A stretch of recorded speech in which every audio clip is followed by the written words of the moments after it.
ఇప్పుడు రేపు సర్పంచ్ ఎలక్షన్ లో ఓటుకు 2000 రూపాయలు ఇస్తారండి. ఏం చేస్తారా 2000 రూపాయలతో? 5 ఏళ్ల పాటు ఆయన సర్పంచ్ ఉంటారు. రేపు రాబోతున్నాయి సర్పంచ్ ఎంపీటీసీ ఎలక్షన్స్ రాబోతున్నాయి కదా, ఎవడు ఎంత ఇస్తాడనేది చూస్తున్నాం మనం. ఒకవేళ డబ్బులు లేనోడు పోటీ చేస్తే వాడు మంచోడైనా మన దగ్గర పైసలు వాడే గెలుస్తాడా? ప్రాణాలతో ఉంటే వీడెక్కడున్నా రాజేరా. ఎప్పుడు మారుతాం మరి? దయచేసి మనం గుర్తుంచుకోవాలి, లీడర్లు మారాలి, పార్టీలు మారాలి అనేది పక్కన పెట్టండి. వాడు మారాల్సింది ప్రజలే. సో దయచేసి ఆలోచించండి, ఈ సమాజం కోసం ఆలోచించాలి. మన కోసమే కాదు, మన పక్కోడి కోసం కూడా మనం ఆలోచించాల్సిన అవసరం ఉంది. మనం మారి మన ఎజెండాలకు వాడిని తీసుకురావాలి. వాడెట్లా మారతాడు? వాడు దొంగే కదా, దొంగ ఎట్లా మారతాడు? సార్ చెప్పినట్టు పులి శాకాహారి ఎట్లయితుంది? అది మాంసమే తింటది. సో అందుకే ప్రజలు మారాలి. మనలో మార్పు వచ్చినప్పుడే లీడర్లు మారుతారు, పార్టీలు మారుతాయి, రాష్ట్రం దేశం కూడా బాగుతాయి. ఓట్లు వచ్చిన సమయంలో పైసలు తీసుకొని ఓటేయడం మానండి దయచేసి. మందు తాగడం మానండి, మందు తీసుకొని ఓటేయడం మానండి దయచేసి. అది ఎప్పుడైతే చేంజ్ అవుతుందో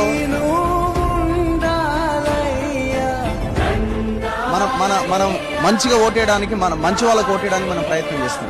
అరే అందరూ దొంగలే ఉన్నారు ఓటేసేదానికంటే ఎవడో ఒకటి మంచి దొంగ ఎవడో ఉంటాడు కదా, వానికి వేయండి.